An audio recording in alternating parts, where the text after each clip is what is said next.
लहरों से डरकर नौका पार नहीं होती, कोशिश करने वालों की कभी हार नहीं होती। नन्ही चींटी जब दाना लेकर चढ़ती है, चढ़ती दीवार पर 100 बार फिसलती है, चढ़ती दीवार पर 100 बार फिसलती है। मन का विश्वास रगों में साहस भरता है, गिरकर चढ़ना, चढ़कर फिर गिरना ना अखरता है। मेहनत उसकी कभी बेकार नहीं होती, कोशिश करने वालों की कभी हार नहीं होती। हेलो माय डियर अनस्टॉपेबल्स, मेरे प्यारे बच्चों, आपका स्वागत करता हूं एक बहुत ही शानदार वीडियो के अंदर, जिसमें मैं आज आपको बताने वाला हूं एक्चुअल फिजिक्स का सिलेबस क्या है जो जेडब्ल्यू मेंस 2026 के अंदर तुमको एनटीए देने वाला है। वो बहुत ही ज्यादा इंपॉर्टेंट है बच्चों, तुमको समझना। क्योंकि क्योंकि एक्चुअल में तो तुम्हारा फिजिक्स का सिलेबस बहुत ही बड़ा है, बहुत ही वास्ट है, लेकिन अभी जब आप इस वीडियो को देख रहे हो तो आपको मालूम है जैन अटेम्प्ट के लिए अभी बचे हैं 30 से भी कम दिन, और इन 30 से भी कम दिनों के अंदर तुम ऐसा क्या कर सकते हो, ऐसा तुम क्या पढ़ सकते हो जिससे तुम्हारी पूरी की पूरी फिजिक्स कवर हो जाए, जिससे जो हमारा सपना है, जो हमने टारगेट और जो गोल लिया था, याद है? एक बार जरा फिर से कमेंट बॉक्स में लिख लो कि आर या पार, फिजिक्स में इस बार 80 पार। अगर तुमको वो याद है तो जरा सारे बच्चे इस बार कमेंट में लिख दो फिर से, क्योंकि मैंने लास्ट जब वीडियो लेकर आया था तो आप सभी बच्चों ने लिखा था और मुझे बड़ा खुशी हुई ये देखकर कि हाँ ठीक है भाई, देखा तो 10,000 बच्चों ने उस वीडियो को, लेकिन हाँ 200-300 बच्चे ऐसे हैं जो हाँ कसम खा रहे हैं कि सर हम लेकर आएंगे। तो उन्हीं बच्चों के लिए मैं आज फिर से आ चुका हूं, तुमको ये बताने के लिए कि भाई कैसे मैंने बताया था कि 10 चैप्टर से तुम 80+ मार्क्स लेकर आ सकते हो। आज के सेशन के अंदर मैं तुमको बताऊंगा एक्चुअल फिजिक्स का सिलेबस क्या है। ये वो कॉन्फिडेंशियल सिलेबस है बच्चों जो मैं एनटीए के रिकॉर्ड से उठाकर लेकर आया हूं और मैं पेपर आउट करने के लिए आज आया हूं। तो मेरे प्यारे बच्चों, कैसे तुम फिजिक्स का सिलेबस पढ़ के 99 परसेंटाइल लेकर आ सकते हो, आइए डिस्कस करते हैं। उससे पहले फटाफट कर दो भैया इस वीडियो को लाइक, अगर तुम चाह रहे हो कि ऐसी वीडियोस मैं तुम्हारे लिए गाइडेंस वाली लेकर आते रहूं और ज्यादा रिसर्च करूं और ज्यादा तुम्हारे लिए एफर्ट लगाऊं, तो फटाफट चैनल पर सब्सक्राइब हो जाओ और वीडियो को लाइक कर दो ताकि तुम तक ऐसी और वीडियोस पहुंचते रहे, इसमें तुम्हारा ही फायदा है। तो जैसे मैंने पहले भी बताया और आज फिर मैं बता रहा हूं कि 2025 का जेडब्ल्यू मेंस का टाइम देखो, ये 24 का देखो, एक वो समय हुआ करता था जब बोला जाता था कि फिजिक्स, केमिस्ट्री और मैथ्स में जेडब्ल्यू मेंस के पेपर में सबसे ज्यादा स्कोरिंग सब्जेक्ट केमिस्ट्री हुआ करता था। लेकिन अब यहां पर ट्रेंड जो है वो थोड़ा सा शिफ्ट होता जा रहा है। अभी आप देखो रिपोर्ट्स ही कह रही हैं, इंडिया टुडे का देखो ये आर्टिकल है, जब जेडब्ल्यू मेंस 2023 का पेपर हुआ था तो बच्चों ने क्या बोला, बच्चों ने ये बोला कि यार पेपर जो था वो इजी टू मॉडरेट था, लेकिन लेकिन सबसे ज्यादा इजी जो था फिजिक्स, केमिस्ट्री और मैथ में, वो हमारा फिजिक्स था, physics being the easiest one. ये 2023 की रिपोर्ट है। 2024 की रिपोर्ट की अगर हम बात करेंगे तो जेडब्ल्यू मेंस लेंथी भी था, ट्रिकी भी था, मैथ्स काफी ट्रिकी थी, लेकिन फिजिक्स अब भी इजी थी। 2025 की मैं बात करूंगा तो भी ये बोला जा रहा है कि फिजिक्स इजी थी, केमिस्ट्री जो थी वो थोड़ी सी चैलेंजिंग थी। मतलब ये बात क्लियर हो रही है, साफ हो रही है कि अगर किसी बच्चे को अच्छा स्कोर करना है तो वो अच्छा स्कोर तभी बना पाएगा जब वो फिजिक्स में अच्छा स्कोर करेगा। और मैं तुमको समझाता हूं अच्छे तरीके से। जैसे कि अगर मैं ये बात कर रहा हूं, ये बात है हमारी 2023 की, ये बात है हमारी 2024 की, और ये कहानी हमारी 2025 की। अगर आप इस चीज को भी देखें, उल्टा तो नहीं लिख दिया मैंने, है ना? फिलहाल अगर आप इस चीज को भी देखें मेरे प्यारे बच्चों, तो फिजिक्स में आप देखो हर साल वो बच्चे जिनको भैया अच्छे परसेंटाइल चाहिए, मतलब 99 परसेंटाइल अगर चाहिए, तो फिजिक्स में आप देखो हाईएस्ट स्कोर क्या जा रहा है 89, 87, 87। केमिस्ट्री में जब मैं वो चीज देख रहा हूं तो कोई बच्चा 70 नंबर लाकर भी हमारा 99 परसेंटाइल लेकर आ पा रहा है। मैथ्स में अगर बात करें तो कोई बच्चा 57, 77, 54 नंबर लाकर भी 99 परसेंटाइल ला पा रहा है। मतलब आपको ये बात समझनी पड़ेगी, गेम असल में है ये कि मैथ्स तो हमेशा से टफ आती है, लेंथी आती है, ट्रिकी आती है। तो मैथ्स में बच्चा कम नंबर लाकर भी अच्छी परसेंटाइल पा लेता है। मतलब आप देखो कि यार किसी बच्चे ने अगर 57 लेकर आया, चलो मैं अभी 25 की बात कर रहा हूं, तो कोई बच्चा अगर 54 मार्क्स भी लेकर आया मैथ्स में तो उसकी 99 परसेंटाइल आ गई। ठीक है, मतलब कम क्वेश्चन भी अटेम्प्ट तुम कर रहे हो तो भी तुम्हें अच्छी परसेंटाइल मिल रही है। केमिस्ट्री का भी वही सीन है, 76 मार्क्स आने पर बच्चे की 99 परसेंटाइल आ गई। लेकिन आप फिजिक्स में देखो जरा कहानी क्या है। फिजिक्स में कहानी ये है कि 87 मार्क्स पर आई है 99 परसेंटाइल। इसका मतलब तुम समझ रहे हो, 87 मार्क्स तो तुम्हारे 100 में से तभी आएंगे फिजिक्स में जब तुम सारे के सारे क्वेश्चन अटेम्प्ट करोगे। मतलब 25 में से हर हाल में तुमको यार 22, 23 या 24 इतने क्वेश्चन तो अटेम्प्ट करने ही पड़ेंगे, तब 99 परसेंटाइल आएगी, अगर तुम 99 परसेंटाइल के बारे में सोच रहे हो। तो मैं तुमसे क्यों कह रहा हूं हर बार कि भैया 80 पार तो लाना ही है, अगर 80 प्लस तुम नंबर नहीं लाओगे तो भाई 99 परसेंटाइल तो कहीं से कहीं तक तुमको नहीं मिल रही। ये है कहानी। तो ये करने के लिए अब तुमको क्या करना पड़ेगा, आपको वो सारी चीजें पढ़ने पड़ेंगी जो सबसे ज्यादा वेटेज रख रही हैं। तो मैंने क्या करा है, मैंने आपको लास्ट सेशन जब हुआ था, है ना, अभी आप लोगों ने शायद ये वाला देखा होगा, लास्ट सेशन जब हुआ था तो मैंने बताया था कि कैसे आप 10 चैप्टर पढ़ के 80 प्लस मार्क्स लेकर आ सकते हो। इसी चैनल पे पढ़ा हुआ, अगर किसी ने नहीं देखा है तो पहले वो जाके देखे। उसके अंदर मैंने ये आपको 10 चैप्टर बताए थे और वो डेटा के हिसाब से बताए थे कि पुराने 30 साल, मतलब सॉरी 3 सालों के अंदर कितने कितने क्वेश्चन आए, कौन कौन से चैप्टर्स आए और 2026 में कितने आ सकते हैं। वो प्रेडिक्ट करके मैंने एवरेज निकाला था कि 72 मार्क्स का तुम इन 10 चैप्टर से ही कर सकते हो। ज्यादा भी बोला था मैंने, 88 भी हो सकता है अगर मैक्सिमम ले, लेकिन मैंने एवरेज निकाला था तो इतना निकल कर आया था। ठीक है, अब यार ये चीज मैं कोई भविष्यवाणी तो कर नहीं रहा हूं, है ना, ये चीज मैं तुमको पुराने ईयर के ट्रेंड के हिसाब से बता रहा हूं, क्योंकि आप फ्यूचर को प्रिडिक्ट कर सकते हो पुराना डेटा देख के, एनालिसिस देख के। तो वो चीज मैंने तुमको ये बात बताई थी। अब जरा समझो तुम क्या है कहानी। तो अब हम मैक्सिमम मार्क्स लाने के लिए क्या करना पड़ेगा भाई, मैंने पहली चीज बताई आपको कि आप सबसे पहले इन 10 चैप्टर को अच्छे से पढ़ो, उसके आप पीवाईक्यूज लगाओ, है ना, उसके जो इंपॉर्टेंट फॉर्मूलाज हैं, कॉन्सेप्ट है, उनको डेली रिवाइज करना है आपको इन 10 चैप्टर के, और साथ में आपको मॉक टेस्ट देने हैं। और वो प्रैक्टिस कराने के लिए इसी चैनल पर मैंने देखो मैकेनिक्स के, मॉडर्न फिजिक्स के, इलेक्ट्रिसिटी, ऑप्टिक्स के मैं पीवाईक्यूज भी लेकर आया हूं, वीडियो वाले सेक्शन में पढ़े हुए हैं, वो जाके तुम अच्छे से प्रैक्टिस कर सकते हो। ठीक है, अब तुमको और आगे क्या करना है, मैंने तुम्हारा काम और आसान कर दिया।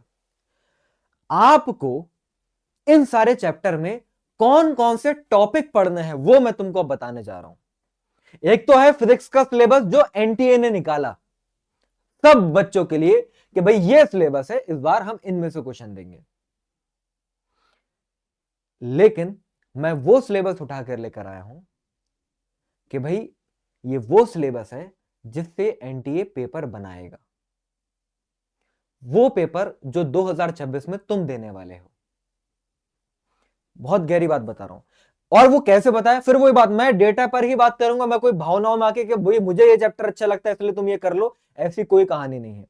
मैं क्या कर रहा हूं, देखो 2025 से लेके 2019 तक, मतलब पुराने 7 साल के मैंने एक एक क्वेश्चन उठाया, मैंने भी, पूरी टीम ने, सबने बैठ के, और हर चैप्टर से, हर टॉपिक से देखा कि पुराने 7 सालों में कितने कितने क्वेश्चन आए। जैसे मैं ऑप्टिक्स की बात कर रहा हूं तो reflection of light from plane mirror के ऊपर कितने क्वेश्चन आए पुराने 7 सालों में, भाई टोटल 11 क्वेश्चन आए, टोटल 11 क्वेश्चन।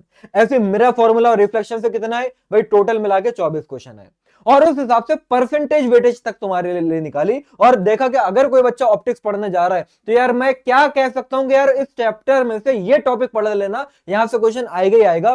तो वो देखा कि सबसे ज्यादा वेटेज बैठ रही है भाई 33.33%, मतलब 0.66%, तो मतलब 1/3 इतने बड़े चैप्टर में से सिर्फ ऐसा कौन सा टॉपिक है जिसको पढ़ के 1/3 चांस है कि तुम क्वेश्चन बना ही ले जाओगे, वो हमारा टॉपिक निकल कर आया लेंस फॉर्मूला और रिफ्रैक्शन फॉर्मूला। लो भाई खत्म कहानी, है ना। और कौन सा इंपॉर्टेंट टॉपिक है भाई, और कौन सा सबसे ज्यादा इंपॉर्टेंट टॉपिक है भाई, 16% पे कौन बैठा है भाई, 16% पे हमारा बैठा है क्रिटिकल एंगल और टीआईआर, समझ रहे। तो इस बेसिस पर मैंने तुमको ये बात बताई, तो ये चीज मैं तुमको बताने वाला हूं। तो मैंने 3 कैटेगरी बनाई है। पहली कैटेगरी में वो जो प्रायोरिटी 1 चैप्टर्स होंगे जो कि टॉप 10 वाले थे जो मैंने आपको बताए, उनमें से कौन कौन से टॉपिक पढ़ना है वो मैं अब आपको दिखा रहा हूं। तो ये जैसे कि हमारे इलेक्ट्रोस्टैटिक्स है, तो इलेक्ट्रोस्टैटिक्स में कौन कौन से टॉपिक आते हैं भाई, हमारे electric charge and Coulomb's law, मैंने आगे वेटेज लिख दी सबकी कि भाई 18% चांस यहां से आने के हैं। इलेक्ट्रिक फील्ड और इलेक्ट्रिक फील्ड लाइंस के देखो 31% है, मतलब सबसे ज्यादा इंपॉर्टेंट वो है। तो जब तुम पढ़ने बैठोगे तो वो अच्छे से करना है। तो इलेक्ट्रिक पोटेंशियल और पोटेंशियल एनर्जी 22%, डायपोल 12%, फ्लक्स 15%। लेकिन एक चीज यार देखिए जो मुझे भी काफी चैलेंज आया, मैंने देखा कि जो भी मैंने टॉप 10 प्रायोरिटी चैप्टर उठाए ना, ये इनमें ऐसा नहीं है कि भाई पूरे चैप्टर में सिर्फ ये टॉपिक है इसी से क्वेश्चन आएगा, वो क्वेश्चन इक्वली बटे हुए हैं। मतलब एनटीए ऐसा नहीं है कि बिल्कुल ही बस लल्लू है और कहीं से भी कोई भी क्वेश्चन उठा के दे देता है पुराने साल के, ऐसा नहीं कर रहा। वो कोशिश कर रहा है सिलेबस डाइवर्जन की, मतलब इक्वली क्वेश्चंस को डिस्ट्रीब्यूट करने की, इन स्पेशली इन 10 चैप्टरों के अंदर। तो मेरी पर्सनली ये राय है तुम्हारे लिए कि आप सारे ही टॉपिक अच्छे से करके जाना, एटलीस्ट इन 10 चैप्टरों के, सही है। और किसको ज्यादा अच्छे से करना है वो तुमको यहां पर दिख ही रहा है। अब जैसे कि मैं dual nature of radiation matter की बात करूं तो भाई मुझे मालूम है फोटो इलेक्ट्रिक इफेक्ट से क्वेश्चन आएगा और या फिर मैटर वेव से क्वेश्चन आएगा, तो दोनों की कितनी है भाई 44%, 53%। हाँ, यहाँ पर एक आध टॉपिक ऐसा भी हो सकता है जो तुम्हारे सिलेबस से रिड्यूस्ड है, तुम समझना। मैं तुमको सिलेबस बताने नहीं आया हूँ, सिलेबस तो तुम्हें मालूम है क्या टॉपिक है क्या टॉपिक नहीं है। मैं तुमको बताने आया हूँ कि कौन सा टॉपिक ज्यादा इंपॉर्टेंट है। अब जैसे डिवीजन एंड जर्मर एक्सपेरिमेंट जो है ये सिलेबस में है ही नहीं, ठीक है, जिसकी 1.36% है, तो इससे कंफ्यूज मत हो जाना, समझ रहे हो। एटॉमिक फिजिक्स का अगर हम बात करें तो भाई एटॉमिक स्ट्रक्चर से भी इतना क्वेश्चन नहीं आता, एटॉमिक मॉडल से भी क्वेश्चन नहीं आता। कहां से क्वेश्चन आता है? बोर एटॉमिक मॉडल से आता है, ये स्पेक्ट्रम से आता है। तो बस तुमको यही तो दोनों टॉपिक करने इसके अंदर। इस टाइप से जाके आपको ये 10 चैप्टर अच्छे से कवर करने हैं जो मैं आपको यहां पर दिखा रहा हूं, ठीक है। आगे बढ़े तो ये अगर तुमने 10 अच्छे से कर लिए तो ये 10 करने का मतलब ये कि इजीली भैया आप आराम से मतलब 70 से 80 वाली कैटेगरी में तो आप नंबर ऑफ मतलब इतने मार्क्स का क्वेश्चन आप अटेम्प्ट कर जाओगे ये 10 चैप्टर करके। फिर आएंगे हमारे इसके बाद प्रायोरिटी 2 चैप्टर। सेकंड कैटेगरी पे कौन आ रहा है? वो सारे चैप्टर आ रहे हैं जो मैंने बोला था कि भाई अगर तुम छोड़ना चाहो छोड़ सकते हो, अगर तुम्हारे पढ़े हुए हैं तो तुम अच्छे से उनको कर लो। लेकिन मेरी ये राय रहेगी प्रायोरिटी 2 चैप्टर वाले में अगर तुम्हारे पास टाइम हो इन सारे चैप्टर के वो टॉपिक कर लो सिर्फ जो मैंने रेड से हाईलाइट कर रखे हैं। पूरा चैप्टर मत करो, नहीं अगर तुम्हारे पास टाइम, उन सारे टॉपिक को अच्छे से पढ़ लो, उसके ऊपर पीवाईक्यूज लगा लो, उसके ऊपर टेस्ट दे दो टॉपिक वाइज। इतना अगर कर लोगे तो ये प्रायोरिटी 2 चैप्टर जिनसे एक एक क्वेश्चन आता है। देखो प्रायोरिटी 1 चैप्टर वो है जिनसे 2-2 क्वेश्चन आते हैं हर साल, प्रायोरिटी 2 चैप्टर वो है जिनसे एक चैप्टर से एक क्वेश्चन आता है। जैसे कि अगर मैं बात करता हूं भाई रोटेशनल मोशन, एक क्वेश्चन तो आता ही आता है, तो यहां पर मैं क्या बोल रहा हूं मूवमेंट ऑफ इनर्शिया निकालना सीख लो खाली, बाकी चीजें मत करो, है ना। मैकेनिकल प्रॉपर्टीज ऑफ सॉलिड में यंग मॉडुलस कर लो, यहां से क्वेश्चन आएगा। और मैं क्या कह रहा हूं लॉज ऑफ मोशन में क्या कर लो भाई, लॉज ऑफ मोशन में फ्रिक्शनल फोर्स पढ़ लो और न्यूटन का लॉज ऑफ मोशन ही अच्छे से कर लो, ठीक है। मोशन इन 2D में गारंटी है यार, गारंटी के प्रोजेक्टाइल मोशन से क्वेश्चन आएगा, तो सिर्फ ये कर लो, मत करो ठीक है यूनिफॉर्म सर्कुलर मोशन अगर टफ लगता है तो। इतना ऐसा अगर आप कर लोगे तो आप यहां से भी मैक्सिमम आउटपुट निकाल पाओगे। ऑल्टरनेटिंग करंट्स आपने क्या करा भाई, एसी सर्किट कर लिया खाली, है ना। और क्या भाई इलेक्ट्रोमैग्नेटिक इंडक्शन टफ लगता है, ठीक है मत करो, बस आप मैग्नेटिक फ्लक्स और फैराडे लॉ कर लो, बस इतना भी अगर आप कर लो। सेमीकंडक्टर नहीं पढ़ो पूरा, ठीक है, आप लॉजिक गेट कर लो खाली, सिर्फ लॉजिक गेट कर लो, इसी पर क्वेश्चन आता है हर साल, 33% चांस है। तो आप इतना भी मेरे, और देखो ट्रांजिस्टर यहां पर लिखा हुआ है नहीं है तुम्हारे सिलेबस में, कट चुका है, जो कट चुका है वो करना ही नहीं है। यहां पर क्यों लिखा हुआ है? क्योंकि पहले आया करते थे, मैंने पूरे 7 साल का निकाला है, इस वजह से यहां पर तुमको लिखा हुआ दिख रहा है। ये प्रायोरिटी 2 हो गया। प्रायोरिटी 3 पर आप देख लो, इसमें कौन कौन से चैप्टर है भाई, हमारा मैग्नेटिक प्रॉपर्टीज ऑफ मैटर जो कि बहुत ही लो वेटेड चैप्टर है, छोड़ना चाहो छोड़ सकते हो। अगर इनमें से कोई भी चैप्टर तुम्हारा रेडी है तो उसमें आप देख लेना। जैसे कि अगर मान लो किसी बच्चे ने वेव्स कर रखा है तो वेव्स के अंदर भाई कौन सा टॉपिक सबसे ज्यादा इंपॉर्टेंट है, तो भाई ऑर्गन पाइप इंपॉर्टेंट होता है, ऑर्गन पाइप पे क्वेश्चन आ जाता है, तो वो तुम कर लो, है ना। थर्मल प्रॉपर्टीज ऑफ मैटर नहीं आते इसके ऊपर ज्यादा क्वेश्चन, है ना। अगर तुमने कर रखा है तो अच्छी बात है, नहीं कर रखा तो छोड़ दो, लेकिन अगर कर रखा है तो आप कैलोरीमेट्री को और अच्छे से रेडी कर लो, यहां से क्वेश्चन आ जाएंगे। ये हमारे प्रायोरिटी 3 वाले चैप्टर हो गए। बस इतना सा अगर तुमने मेरे प्यारे बच्चों कर लिया तो हो जाएगा। मतलब मैं वो इंसान नहीं हूं जो तुमको आधी अधूरी बात बता के गया। मैंने लास्ट सेशन में बताया था कि 10 चैप्टर करोगे 80+ आराम से आ जाएंगे, बाकी साथ में कुछ और चैप्टर भी कर लिए। तो आज मैंने तुमको ये भी बता दिया कि किस चैप्टर से कौन सा टॉपिक पढ़ना है और तुम्हारा काम आसान कर दिया, ठीक है।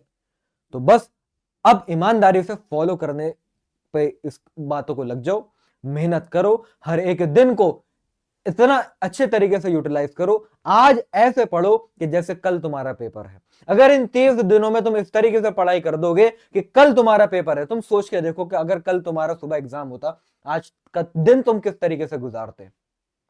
क्या तुम 1 घंटे इंस्टाग्राम पे रील देखते? क्या तुम 5 घंटे दिन में ही सो जाते? नींद आ रही है, ठंड लग रही है, लाओ सो जाते हैं, ऐसा करते क्या? ऐसा करते क्या? तुम टाल मटोल करते? क्या तुम लेजीनेस दिखाते?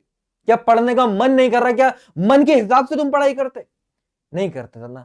तो रोज ऐसे पढ़ना है कि जैसे कल तुम्हारा पेपर है। और अगर इन 30 दिनों को तुमने इस तरीके से कर दिया मेरे प्यारे बच्चे, तो हो सकता है कि तुम वो रिजल्ट लेकर आ जाओ जिसकी तुमको क्या, तुम्हारे घर वालों को भी उम्मीद नहीं थी। कि हमको ना लगता था कि भाई इतने मार्क्स भी लेकर आ पाएगा, तुम उससे ज्यादा लेकर आ सकते हो बच्चे। तो याद रखना, सपना जो तुमने देखा है वो पूरा भी तुम्ही को करना होगा, ये बात तय है। और वो करने के लिए क्या तुम तैयार हो?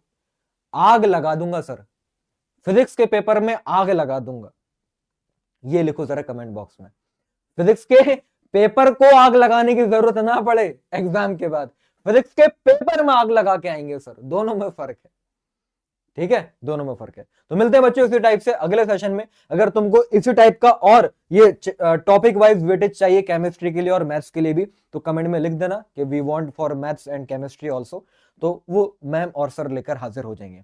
ठीक है बच्चों, तो अब्दुल सर हमेशा से तुम्हारे साथ हैं, साथ खड़े रहेंगे इस जर्नी के अंदर। बस जान लगा दो, मैं जान लगाने के लिए तुम्हारे साथ तैयार हूं। मिलते हैं बच्चों अगले सेशन में, जब तक के लिए tata bye bye, see you, Jai Hind.